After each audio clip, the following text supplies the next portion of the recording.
How we doing, y'all? Welcome back to the 7th Generation Podcast. This is your host of the show, Dr. B. It's been a while since I've been on the mic here, so thought I would drop a quick episode. I'm actually live here on YouTube, streaming, and then I'll get this uploaded to all the different platforms. So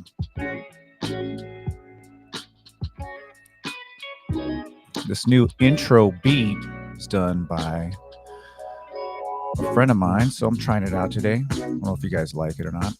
I think it's pretty dope. Pretty laid back. I like it. Anyway, like I said, it's been a while since I've released a podcast, so I thought I would jump on the mic real quick and just let you all know what's been going on in my neck of the woods. It's a lot, always a lot. Just sitting back, drinking some coffee, relaxing a little bit. Summer is just about over and had a pretty good time. Did a little bit of traveling, did a lot of riding, which I'm not doing currently because my bike is in the shop. And I'm hoping to get it back today. So had to get my back tire fixed and my belt replaced. Man, I'm just been putting a ton of miles on my bike. So my Indian Challenger has been a champion. But I'm going to be going out to Arizona sometime real soon here. And need to get my bike ready for that. Let's see what else has been going on here. So let's talk a little bit about my TikTok adventure. So I started TikTok back in December of last year. So I'm coming up on a year on TikTok. And I just started to release some content on the Pacific Savages, on the club. And intro music is fire. I like that. But anyway, yeah, I was releasing some content about the Pacific Savages, and I thought I would just give TikTok a try. For whatever reason, I just never liked TikTok. I tried to post some content on there, and it just didn't work. And I couldn't really figure out how to use the app. And I don't know, I couldn't understand why people like TikTok. But I was just sitting around one day, and I thought I'd just give it another try. So I just started putting some content that I had released on Instagram, and I threw that up on my TikTok. And then I think I just did one post on some native issue. I can't even remember exactly what it was. I think it was on the Dakota 38. And then my numbers were really good. I got a lot of attention on that one post. So I just started throwing up more content, and man, it just took off. So my TikTok just kind of exploded, and I just crossed over 100,000 followers on TikTok. And, it's been really, really interesting. I had started a couple of YouTube channels as well, 7th Generation now, and then Dr. B teaches sociology. And I started putting some of that content up on my YouTube channels. And my Dr. B teaches sociology channel, which this podcast is being released on, that started to do really well. I wasn't even really trying. I was just throwing up YouTube shorts, and wasn't really consistent on the content. And that's one of my big issues on really all the different things that I do with social media. I have a full-time job. I run 7th Generation jiu-jitsu. That's my gym. I am the sole gym owner. I do not have a partner in that gym, so I get a lot of help from people who I've been training with for a lot of years, but that gym is my responsibility. And I have a full-time teaching job as well. So I'm really, really busy. So I can't just be on TikTok, on IG, on YouTube making content all day. I don't have it that good. I would love to. have more time to be able to do that. And then I have my club as well, Pacific Savages Motorcycle Club. Well, it's not my club. I'm a member of the Pacific Savages MC. So I have that responsibility as well. And so I just have a lot going on in family life. Um, so it's just hard to keep up with social media. I do the best that I can throwing up content, but I have been working IG and trying to build up my seventh generation podcast Instagram page to no avail. And for whatever reason, maybe I was just like I was confusing the algorithm. I have no idea, but for whatever reason, TikTok likes me a lot more than IG. And anyway, so it's been really interesting just seeing my content do well. I've had some videos go. I mean, I think they've gone viral. I mean, they've had over 1 million views. I've hit 1 million views on TikTok for a couple videos, and even on YouTube Shorts, I was just kind of taking stuff from TikTok, throwing it up on YouTube Shorts, and that stuff was just blowing up, and I was getting thousands of subscribers on TikTok, or excuse me, on YouTube through my YouTube Shorts. And anyway, just people started reaching out to me left and right, and anyway, it's just been an interesting adventure. And I apologize. I know a lot of people wish I did more content. People ask me all the time to, hey, can you talk about this issue? Can you do a video on this and that? And I wish I had the time to research and do good content on all the different topics that people are interested in learning about. And I always say there's really no rhyme or reason to what I'm doing on TikTok, on YouTube, or whatever. I just want to promote the Pacific Savages and the Savages MC. I'll talk about Savages here in a minute. But I just wanted to just promote the club and share a little bit about just the things that I do, because I feel like the things that I do have value, and I think people would be interested in that. But I just don't have a lot of time to post, so I just do what I can do. And in the future, maybe I'll have more time to be able to do stuff. But it's just been really interesting, just the reaction, and also too, it's kind of weird just having my face out there as well, and having people hit me up from all over and just say, hey, I saw this video and here's some more information on it. I mean, I've just had like just I mean, all the videos I post, somebody will reach out, inevitably will reach out and say, hey, I know more about this. If you want to know more, here's my contact. And I'll just give you an example. I just released a TikTok. It's my last one. You guys can check it out.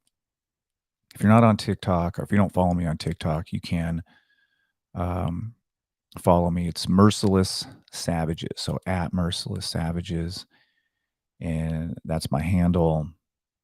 Um, and anyway, so this TikTok that I did, uh, it was kind of crazy because I had learned about this issue regarding the CIA and MK Ultra. I think a lot of us have heard about that program. Like, they were just like studying mind control and giving people LSD and whatnot, and just learning how to control people's personalities. And I think a lot of people know about MK Ultra. But what I learned recently is that there's some evidence that has come to light that the CIA was working with the Canadian government, with all these different unethical doctors, and doing experiments on indigenous children.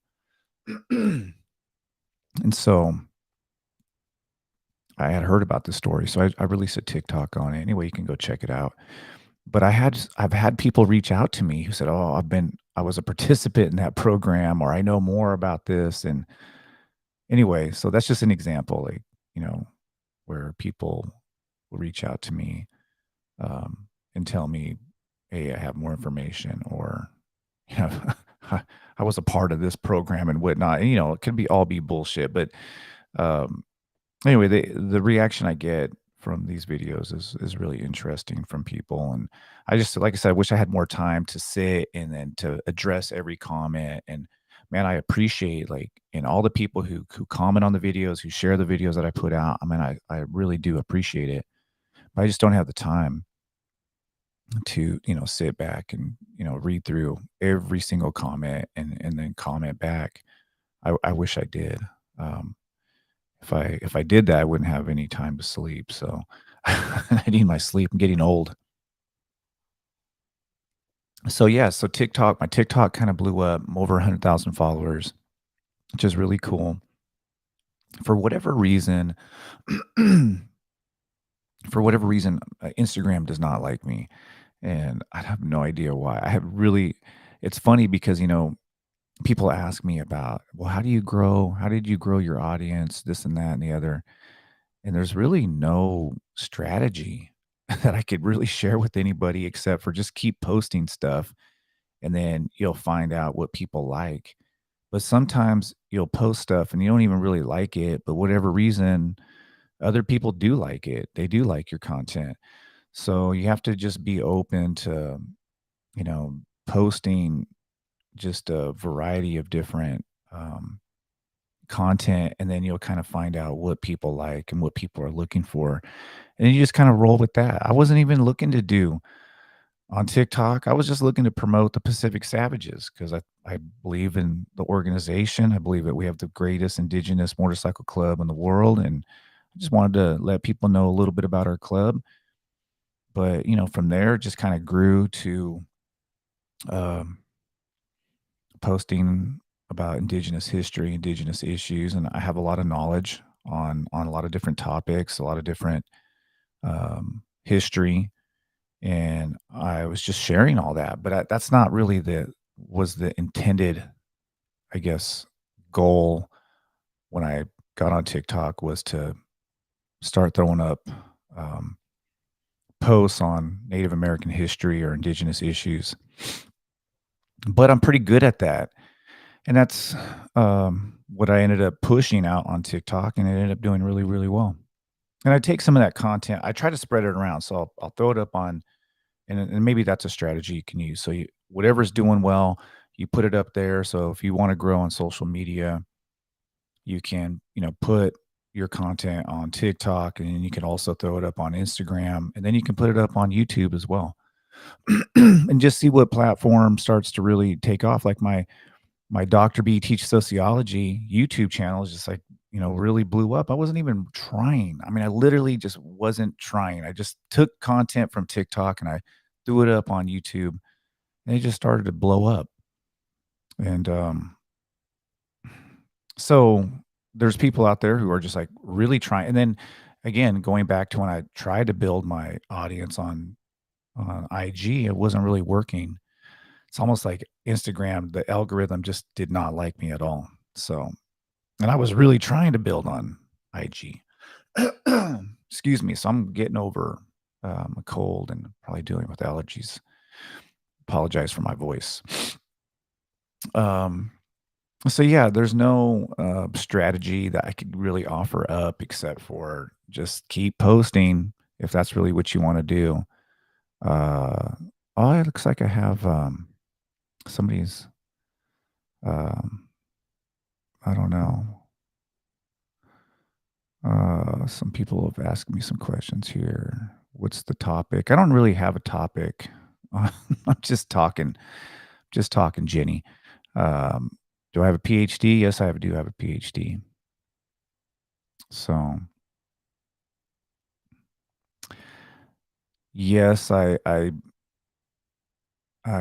did very well on TikTok, not on IG. I don't know what's wrong with IG.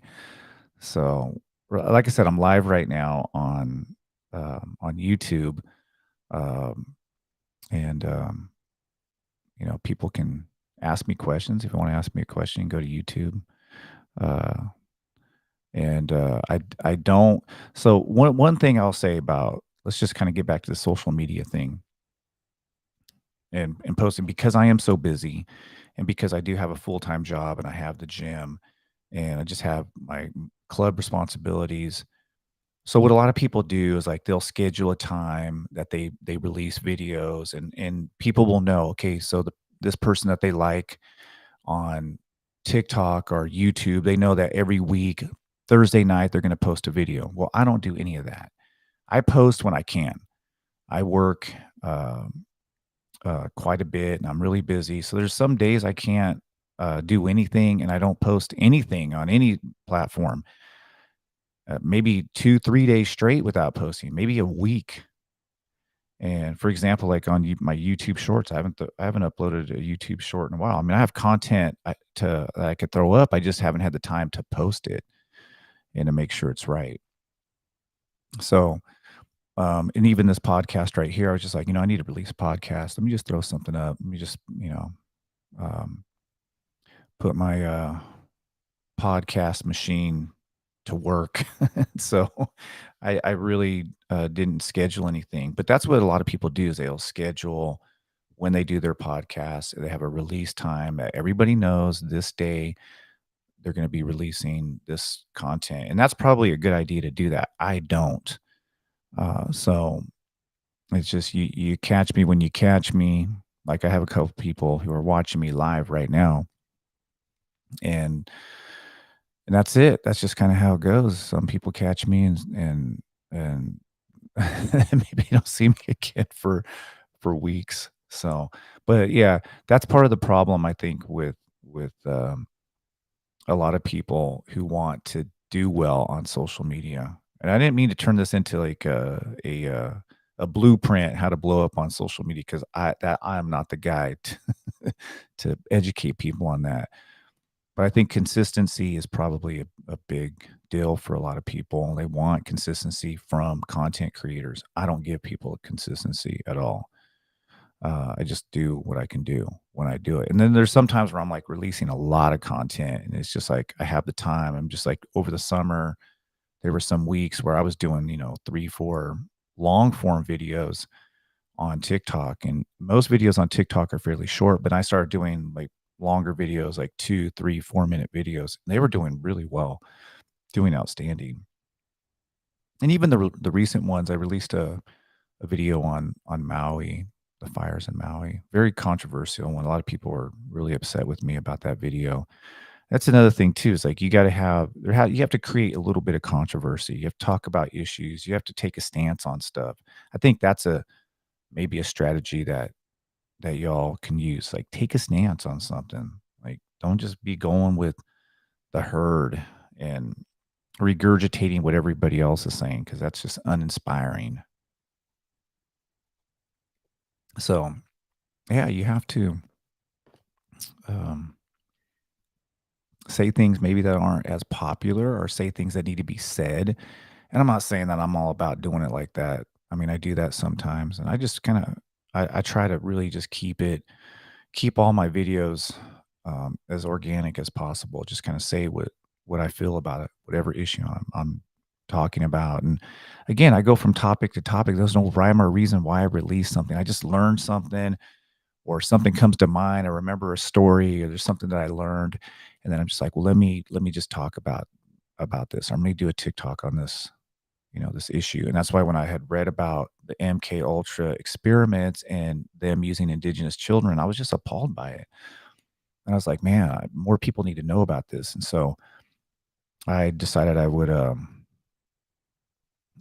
release a TikTok on it. Sage says, stand for something or you'll fall for anything. Man, that's perfectly said. Stand for something or you'll fall for anything. Yeah, you got to stand for something. And I think if you follow me on TikTok or any of my social media, I do try to take a stand. And not all of my content is popular even within like the indigenous community as well. Sometimes I'll say things or I'll talk about an issue and maybe talk about an individual or whatever. Maybe they're a controversial person, and then they don't always agree. But I can see all different issues. That's one thing about me. Like I can look at a lot of different perspectives. I am a sociologist. I have a PhD in sociology, and I try not to just look at information that's going to confirm all my biases. I have all kinds of biases, and I try to not just look for information that's going to feed into my BS. and I try to look at issues from a different vantage point. We call that the sociological imagination. So I try to utilize my sociological imagination and challenge myself to look at issues from a lot of different perspectives. But I do like that stand for something or you'll fall for anything. I think that's true. And um, my whole get down for my entire adult life has really been about um, just educating myself, trying to become a better person, a more knowledgeable person. Obviously, as human beings, we all make mistakes and whatnot, and I I try to always be evolving. And so, a lot of things I believed 20 years ago, certainly 30 years ago, I don't believe any longer, or maybe I've changed my perspective to a certain extent.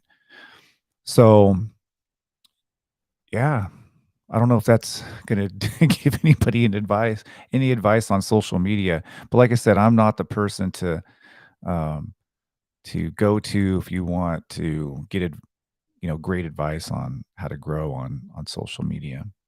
I probably could do much better if I had a strategy, if I had a plan, and there really isn't any plan. But one thing I'll say, well, I guess maybe my final thoughts on social media on how to grow. I was told by numerous people, um, and just like videos I had watched or just things I had seen, um, you just have to keep at it. That's probably like the best advice anybody could give because when I was trying to grow, I wasn't growing. And then when I just kept doing content, kept producing content, kept working, kept going for it, then all of a sudden my content started to take off. So maybe that's the best thing. Just keep working at it. I mean, you can't give up, right? If you just give up, then you're never going to get anywhere. And I think that's maybe one of the issues we have in our world today is like everybody wants everything to happen really fast. Nobody wants to put in the hard work and, dedication, perseverance, and just staying with it. Man, it can take you a long way. And there's a lot of people who just don't want to work hard at anything anymore. They just want everything to be easy, which brings me to my next topic, which is jujitsu. I think that's a perfect segue. Jiu-jitsu is freaking hard. It's really, really hard. And I had a surgery that was not jiu-jitsu related,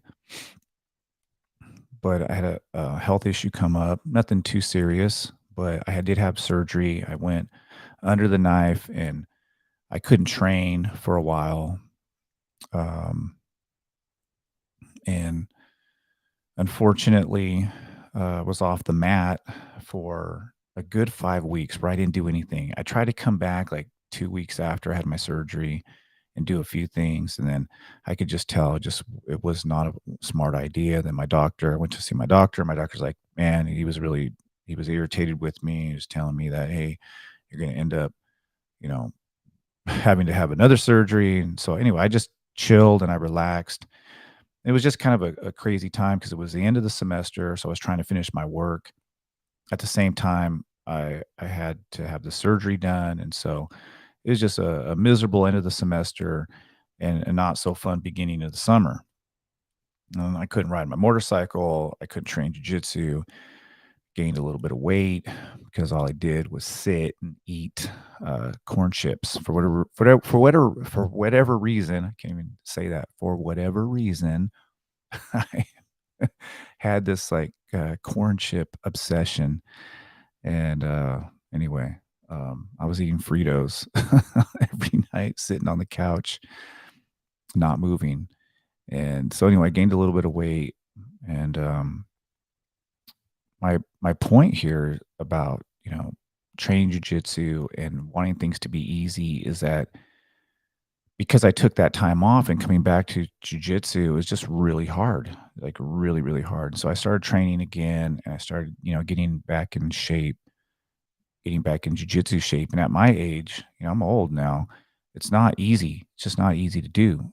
And then something else came up and I had to dial back my training a bit. Not a health issue for myself, but some other issues came up in my life. and I couldn't train as much as I wanted to. And anyway, it's just been an uphill battle just trying to get myself back into the kind of shape I want to be in, so that way I can train and be on the mats doing my thing, having fun like I like to have in jujitsu. So I guess the point of this discussion here is I've just noticed there's a lot of people who they want something, they want to train jujitsu, they like the idea of it, and the idea of training jiu-jitsu, putting on a gi or training no gi, whatever, being on a mat, like, sounds great, man. You get out there, you learn how to fight, you learn how to choke people, you learn self-defense, you get in shape, all these great benefits, health benefits, it's good for your mind, it's good for your soul, good for, making friends, like, all these different benefits you get. But the the training is hard. The training's really, really hard. It's hard on your body, and you're gonna get smashed on. It's hard on your ego. And there's so many people who just can't handle that, and I think that's just, I think it's a problem that I've noticed just in society in general. People don't wanna work hard on on anything anymore. Not everybody, obviously, but there's some people, and there's no real life hack. Like, I don't do life hacks because there's no substitute for just working your ass off. There's no substitute for just staying with it and being determined. And if you don't have grit and determination, then develop it and work on it. And there's all these people out there who come to me wanting to train jujitsu, telling me they want to be this, they want to be that, they want to, and I'm there to support them. But at the end of the day, we could support. I could be supportive. I could do my best to help people out in their journey, which is that's part of my job as a coach. But at the same time, like, they have to put in the work. They have to be the ones who are doing the heavy lifting. And then, of course, we, the team around them, will support and uplift them. And I just noticed that just a lot of people just don't want to do that. And so there's just a lot of people who start jujitsu and they quit, or just over time, they just can't take that grind. And I was just talking to my first student, Kel.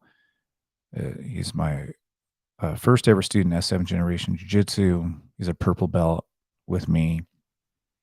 We're just talking about how, it's easy to get burned out after a while. It's just hard to stick with it. It's a lifestyle that isn't easy. But it teaches you so much about life, because life isn't easy. Life is hard because of the world that we live in. And we live in a crazy capitalistic society. It's fast paced, and it's not easy to make it in this world. So you have to be determined. And you have to develop grit, and you have to develop toughness. And jujitsu will give you those things, but some people just they don't, you know, they want to try to find an easier path. They want the life hack. But I try to tell people there really isn't any life hacks out there that are worth the damn. There isn't any life hacks that are going to substitute just, working hard. Being smart, obviously, you can't just like work hard by, just spinning your wheels. I mean, there has to be a purpose to your work. And even like with jujitsu, some people think that working hard means you come into the gym and you beat up your body, or you just like roll and train as hard as you can till you just can't train anymore. That's not being smart. That's not how I want people to train, because I don't think if you do that, then you're certainly not going to want to train jujitsu long term. So you have to train wisely. You have to look at what are your goals. Are your goals to lose weight? Your goals are friendship, fellowship, tournaments, whatever. Whatever those goals are, you have to um, think about those and think about the best way to achieve those goals. So it's not always just like coming in the gym and training till you drop.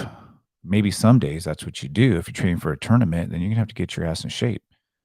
That means you're gonna have to train hard on some days. But even then, you have to I think you have to do it wisely. So, but anyway, yeah, train coming back, and I'm not even like back to where I want to be. Not even close. I'm like maybe 25% what I want, where I want to be. And getting older and not being able to be nearly as physical as I was, say, 5, 10 years ago, it's definitely a hit to the ego. But at the same time, I think what it's teaching me is just again, teaching me determination, to be determined, to do the best I can do, and to not give up, to not fucking give up. There's some days where I'm just like, man, I don't want to do this anymore. I don't want to train jujitsu anymore. I just want to come home at night, just like everybody else, and sit and watch TV or read a book or what have you. And yeah, I just can't, yeah, can't live that life. And so I love this lifestyle, but it's definitely not easy. And I I know that there's a lot of people who want to take that easy path, but when it comes to training jiu-jitsu or it comes to life, there's just no easy way. So if you're thinking about training, man, you could add a great hobby to your life, outstanding hobby. But if you want to do that long term, if you're just looking to try it out, do it for a couple months, man, it's probably not a good hobby, because you're just not going to really get anywhere. Jiu-jitsu is one of those things that requires you to come in each and every week, at least 2, 3, 4 times a week would be ideal, but that's not even realistic. So minimum of twice a week, 3 times would be best, maybe an open mat here or there. If you want to get good, if you want to get good, if you really want to get the most out of it. And if all you can do is once a week, well then that's all you can do. But you got to get through the door. Got to get through the door. I know so many people who are just, people I've trained with over the years who, again, they're just kind of lazy, and their jujitsu shows as well. Shows that they're lazy, unfortunately. But yeah, I'm gonna stick with this jujitsu thing until my body says no more. I don't know how long I'll train. Maybe I'll train, maybe, I don't know, 5 more years, then really dial back, or maybe I'll train 10 more years and dial back. Maybe I'll train another 20 years. I don't know. Train as long as I can. But, I'm definitely at that point now. A lot of my students can, beat my ass, and I got to be careful that I don't get hurt. I don't get hurt. Like I said, very humbling sport. A lot of people don't want to humble themselves as well. It's hard to go and do something and suck at it. And when you train jiu-jitsu, you're going to suck. You're going to suck at it, especially if you don't have any kind of mat experience. And people don't want to suck at something. Um, if people want to be good at the things that they do, but jujitsu is one of those things you're just not going to be good at it right away. So, um, man, bummer. Looks like my podcast machine, I ran out of space here.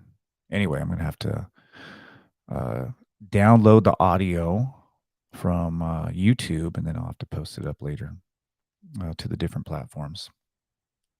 Um, but yeah, anyway, so that's kind of what's been going on with jujitsu. My gym is doing well. I moved locations back almost a year ago, which is crazy. Coming up on a year, so it's pretty cool. That I'm in my 6th year as a gym owner, and I'm really excited about what the next couple of years will bring.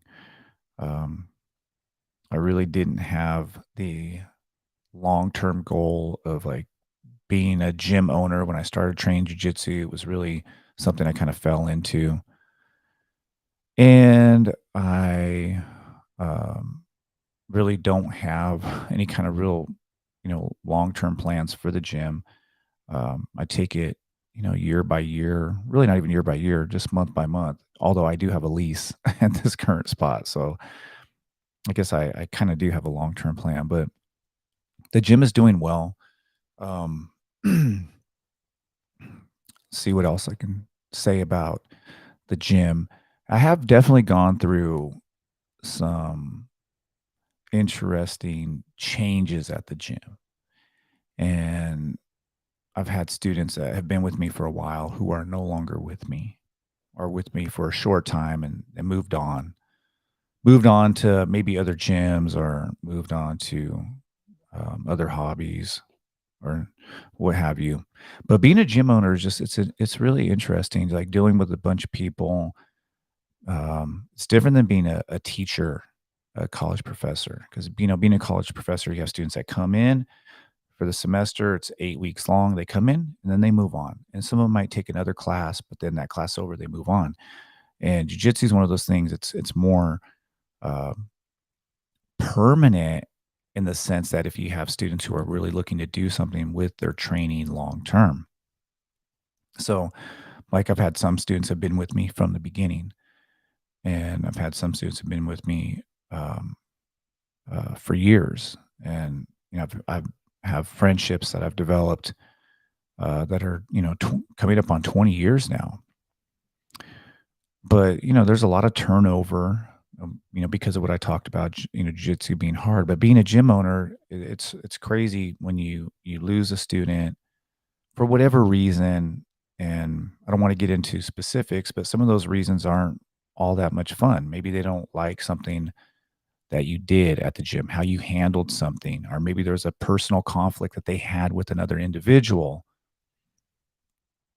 and then they came to you and they didn't like how you handled it.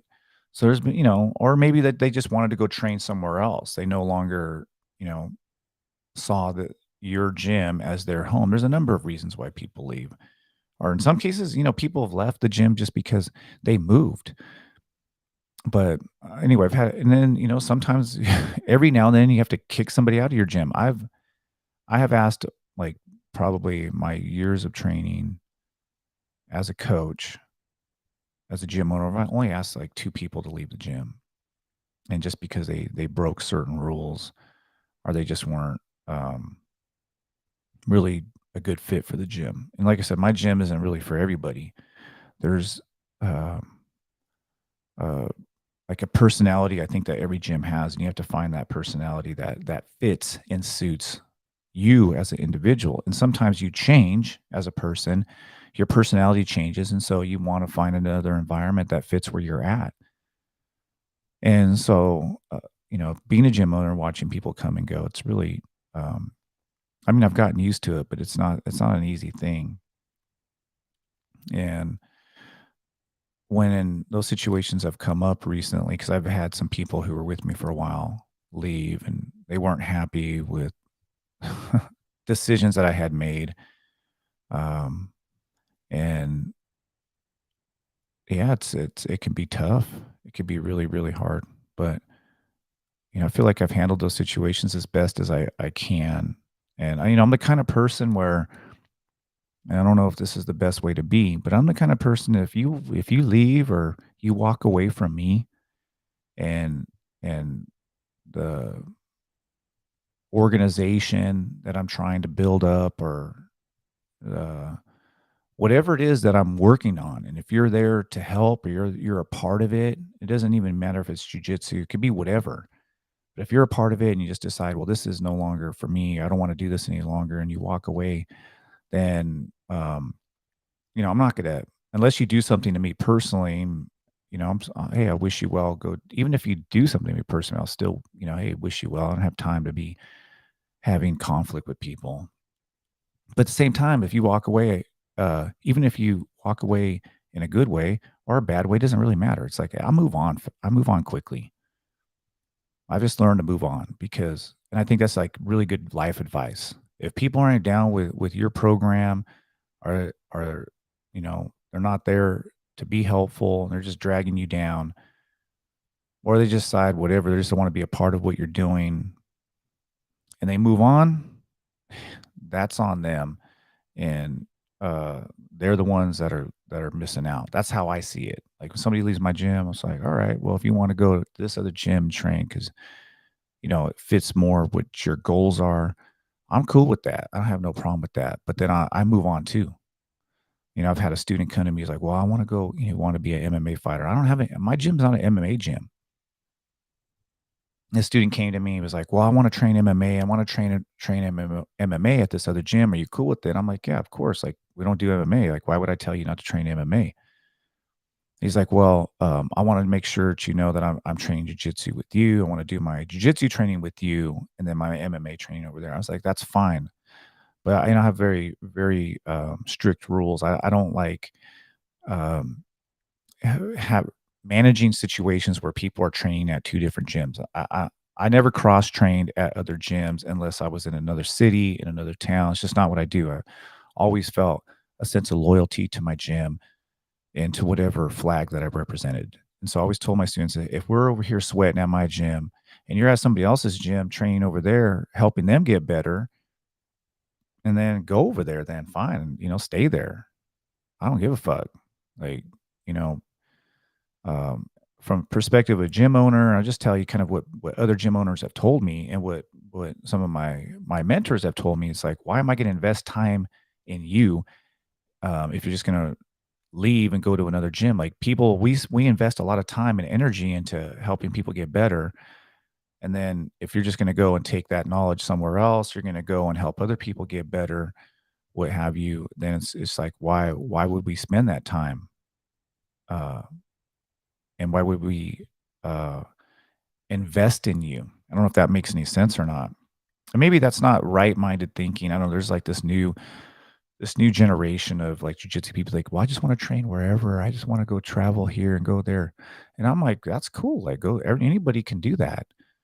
And just like and but I could also do what I want to do, which is make a rule, which is, hey, if you want to train with us, train with us. If you want to train with them over there, go train with them. Because at the end of the day, jujitsu is a team. Like it is a team sport because you can't get good on your own, And if if we're at the gym training and my students are at some other gym training here, like across the city or, you know, half mile away, it's like I'm really not cool with that.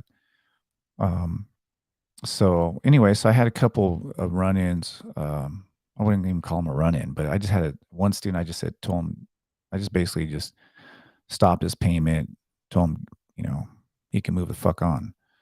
Uh, and and then I had some students didn't like it that I asked this person to leave. But a lot of people, a lot of these people didn't really know the whole story, and those individuals left, and you know, I think they wanted me to react a certain way. They wanted me to feel a certain kind of way or what have you. And honestly, I moved on like 5 minutes after, I they told me that they didn't want to train anymore at my gym. I was just like, okay, cool. You know, end your payment. Because I don't do contracts either. I don't want anybody at my gym who doesn't want to be at my gym. I don't want to lock somebody into a contract if they don't want to train with me. I want people to come to the gym because they want to be there.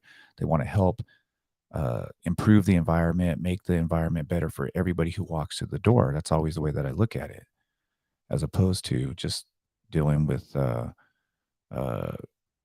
people who aren't looking to really invest the time and energy and commitment to this martial art, to this sport. If not doing that, then it's like cancel your payment, move on. Because for me, yeah, I mean, yes, it's a business, but at the end of the day, you know, my real goal is to surround myself with really good people. That's like a mission of mine for the gym is to surround myself with really good people, to train with the best human beings, and to help each other get better at jiu-jitsu. That's a big part of the gym is to help each other. And so I felt like this person who I basically booted out, thought they were very disrespectful to the gym and to me. Uh, and I was like, no, I don't need this. I don't need this at my gym. So basically, I let that person go. And then there's some people didn't like it, but those people they were on their way out too because really when I thought about it, like the people who have left, man, it was like the best thing. It was the best thing, and at the time, like it stung for like maybe 10 seconds, and then it was like a relief. It was just like, man, like got these people out of here. I don't have to deal with these personalities anymore. And since these individuals have left, it's just I have felt better. I've really, really felt better, and just don't have time for people's nonsense. People want to play games, and people want to uh, you know not live up to the things that they've committed to and the things that they've said. That's fine, but um, point is, I move on fast, and I think that that's probably like some really good advice for people. Like if you have people who are in your circle and they're helping you achieve a goal, or they're part of whatever it is that you're a part of, and they decide to leave, um, don't stress about it. Don't worry about it. You know, um, don't concern yourself with it, because you're going to replace that person with somebody who's really committed to whatever your goals are. And again, I'm talking about, if you run a business or if you're, running an organization. In this case, I'm talking about jujitsu, talking about clients, and I don't even like to refer to the people who go to my gym as clients, just more friends, part of our jujitsu family. I don't try to make my gym like a cult or anything like that, but it is kind of a family, because you get to know people very well. You hang out with people, and man, you're like sweating with somebody and really just getting to know somebody very personally, especially on the mats, because you're so close in proximity and grabbing each other and sweating on one another and so forth. So, when these situations have come up, um, there's been, a little maybe moment where I feel bad, or I maybe have a little bit of reflection. I try to reflect, obviously, on, could I have done something better? Could I have maybe handled the situation differently, and so on? But honestly, all these situations that have come up, like how they turned out, I've always felt, man, it's for the best. This was for the best. So the people who have left recently, who have left the gym, is just for the best. And there's some people who've left just because I don't even know why they left. They just stopped training jujitsu, and that's fine too. It's like, okay, cool. And I'll have people who ask me, like at my gym, "Oh, whatever happened to so and so, or whatever happened to that individual?" And my response, uh, a lot of the times, is I don't really worry too much about the people who aren't here, because when I'm worrying about people who left, or the people who decided they didn't want to train with me any longer, when I worry about them, I'm not focusing on the people who are present and the people who are at the gym, who are wanting to get the best from me. And so that's my focus, and that's why I do move on quickly. And I was just talking, and this goes even for club life as well, because you develop these really close bonds with some of your brothers, and then they leave your organization, and I move on quickly from that too. Uh, and I wouldn't have any problem. Let's just say I left the Pacific Savages, and then some of my brothers just don't reach out to me anymore longer. There's some people say, well, that wasn't real brotherhood. I don't know. I don't know if I agree with that. Um, I mean, if I left the organization, I'm leaving my brothers behind. I'm leaving them to, have to be in that struggle without me. I left them. So if I left them, why would I expect them to try to like maintain a brotherhood with me? I don't know if that makes any sense to people who are listening to this, but it makes sense to me. And I had a brother, somebody I respect, somebody I have respect in this club, told me that. And it just made a lot of sense to me. It's like, you know, why am I going to go out of my way to try to, maintain a relationship with somebody who left our organization and left us to have to do this, you know, without them. And you know what, that makes sense to me. So yeah, I'll move on even from people from the club. And that's not a mean thing. It's not like, well, if you're not with me, you're against me. It's nothing like that. It's not about people being against me.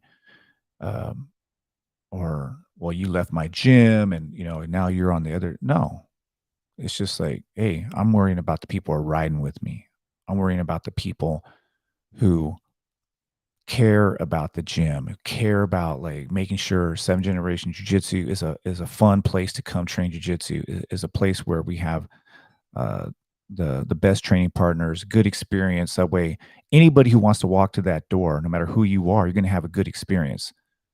And that's where my focus is going to be, not on people who are, complaining and whining and moaning about how things are. Well, go find a place that you feel happy. And so I'm just, at that stage and point in my life now where, you know, I move on fast from people who decide that whatever it is we're doing is no longer for them. And I think that's some good advice for everybody. Move on and focus on whatever it is that you're focusing in on, and focus on the people who are there with you, as opposed to the people who decided that it wasn't for them. And I'm not saying you don't do reflecting. I'm not saying you don't sit back and think about how you can handle situations better, because sometimes people leave because of internal and personal conflicts and whatnot. It's like it's not like you shouldn't reflect. You should reflect. You really, really should.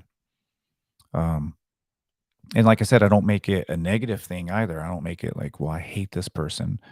Um, but there are some people I'm sure that maybe feel that way about me, and that's fine. They can feel that way about me, and I'm not going to worry about that. I'm not going to concern myself with that, because if I do, it's going to take me away from what I should be doing, the things I should be worrying about. So, anyway, so that's kind of uh, my gym situation is just, yeah, it's going really well. I mean, the my own personal like training part, I'm still working on that. I'm still working on trying to get myself back in shape. But the gym itself and the family that we have and the people that we have are just great people. And the people who've left, and there's some people who don't train with me currently, that if they came back to me and say, "Hey, I want to pick up my training again," man, I welcome right through the door. Be like, "Man, let's go." And then there's some of those people, it's just like, "Oh, hell no, don't come back." I've had people who've left in a bad way and then come back to me and have asked to come and train again. I'm just like, "No, I don't think so. Find another place." And I'm all for that. I'm all for finding a good fit for you. Um, and as far as um, the people who train with me, you're going to have my attention. You're going to have my support, and I'm going to be there for you. And that's the way it should be. And everybody else, it's not that you're disliked or you're hated or I don't care about you any longer. It's none of those things. It's just that you decided to leave, and now I got to continue my journey, and that's without you, and that's cool. That's fine. So, yeah, but jujitsu friends, they come and go. Club brothers, they come and go as well. It's hard sometimes. I see these brothers come in. It's like, oh man, I love this individual, a good person, great brother, and for whatever reason, they don't want to do it any longer. And it could happen to me someday. I could uh, walk into a meeting someday, I guess, and turn in my patch. I would hope I would never do that to my brothers. But I don't know what the future holds, and we never know what's going on in anybody's life, what personal things they have going on.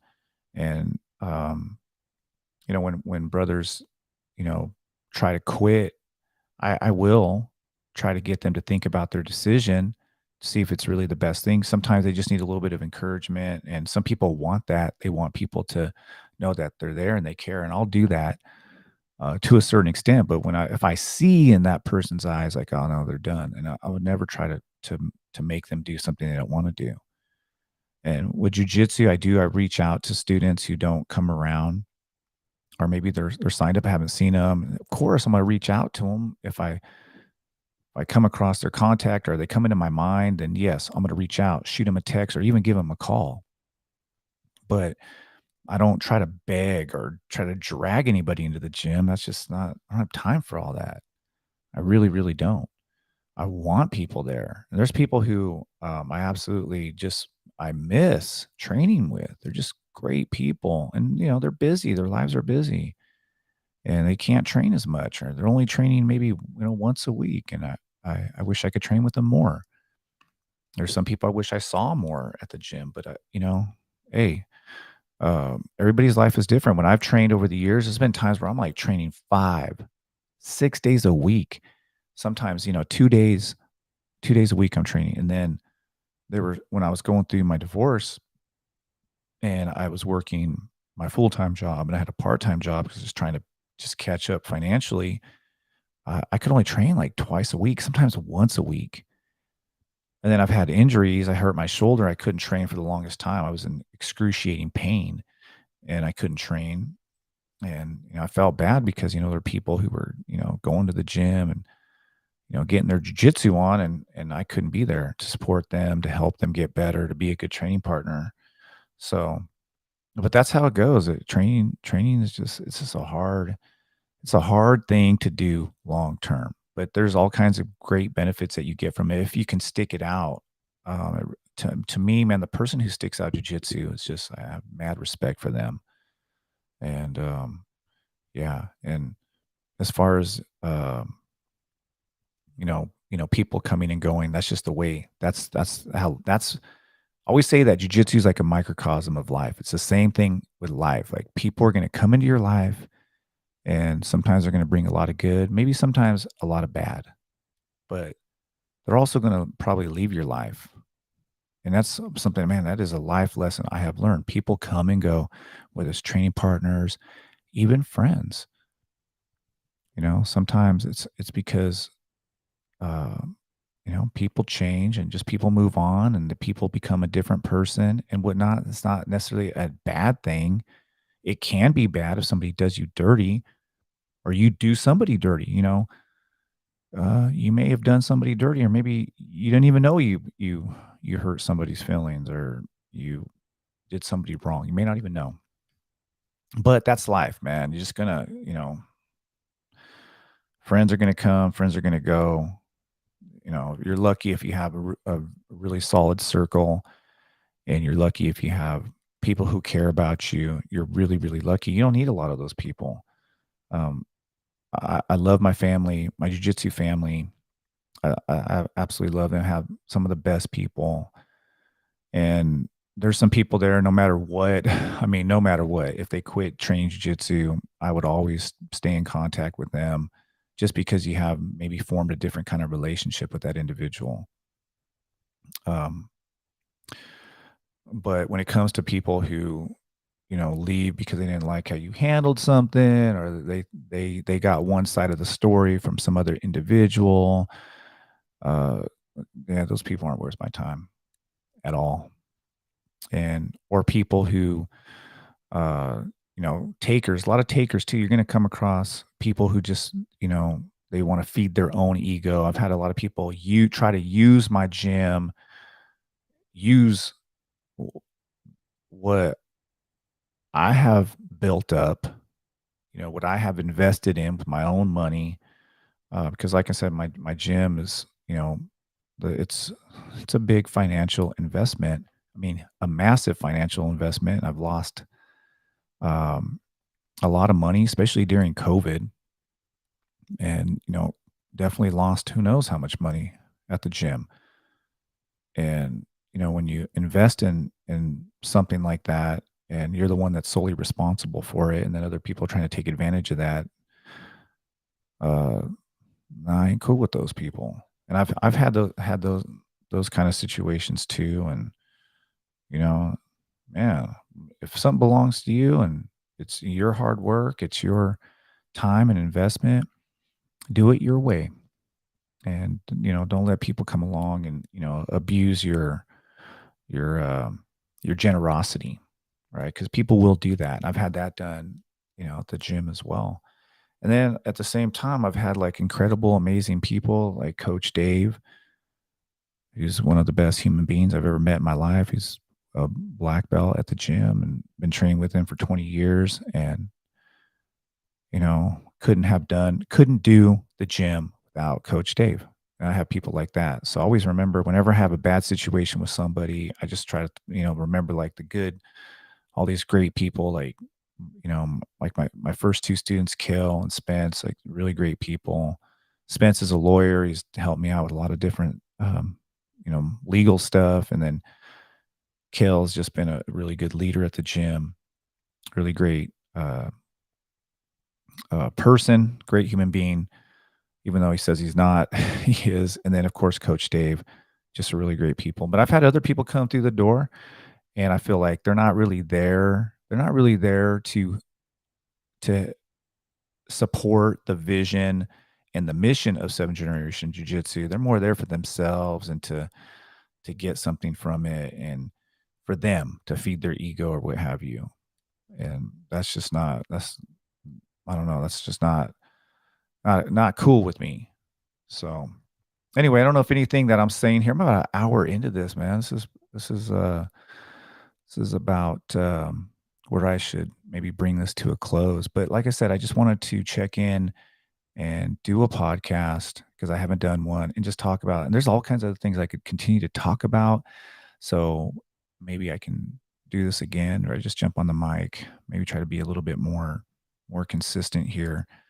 But this is going to be uploaded to YouTube, and then it looks like my SIM card was full, so I'm going to have to download the audio from the video, which I think I can do that, and I'll get this uploaded to all these other platforms. But yeah, I have all kinds of other things that have come up, things I would love to talk about, and hopefully I have the time to do it. So let's get some outro music going here. Man, love this beat. So, this is the Seventh Generation Podcast. This is your host, Dr. B. I wanted to talk about the Savages MC, but didn't have a chance. So, I'll have to get back to that another day.